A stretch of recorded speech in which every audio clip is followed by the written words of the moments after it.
We'll start by putting our ink container on the mixing scale. We do recommend at least the 10th, if not the 100th decimal, which we're using right now.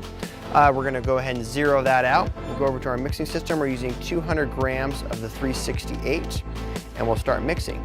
This gives us our clear core base, opaque core, gold fusion, yellow fusion, blue fusion, and white fusion. Okay, our first mix is 125.99. You want to keep all your ink inside the container.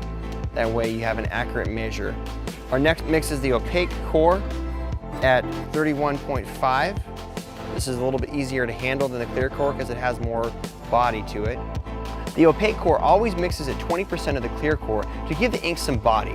You can boost that to give your ink more body, which is great for spot color printing or athletic printing. However, sometimes that changes your color formula. Okay, tear that down to 0, 1.76 of the gold. Now you do want to be very careful with this and not put too much ink because it's very hard to take out. When you're putting color in, try to put it into a separate spot of the container, so if you do have to take something out, you can. You can also see how easy it is to control this ink versus the running water-based pigment that you may be used to.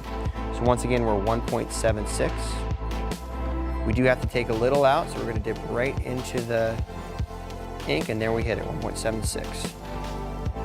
1710 on the yellow. Blue, we only have 210. And then finally, we're going to do the white, which is the last one, 21.55. You'll see the white is a little runnier than the other colors.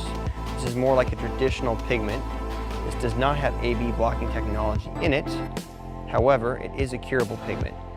You want to mix thoroughly with a clean spatula. And there our Rio Green 368 is coming out nicely.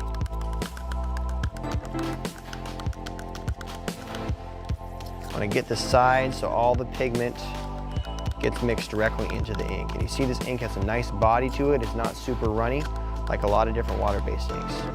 I'm going to do just a quick color verification to the Pantone swatch.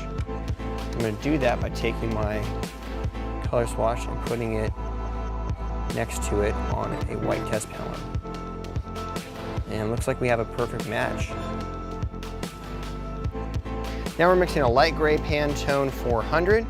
This has a lot fewer colors in it, so it's a lot easier to mix. And looks like we got it spot on. From the desktop mixing application, we can also print labels so we can label our containers in case we want to save the ink. One word of caution to your customers. Whenever you're Pantone mixing, you do want to get them to sign off if they're very specific about their Pantone color.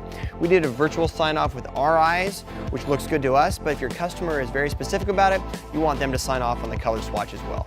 For more information on our easy-to-use Fusion mixing system, check out our website, screenprinting.com. Thanks a lot for watching, Screen Printers. To see some other videos on the Fusion mixing system, check out our YouTube channel, and be sure to subscribe for more awesome screen printing videos.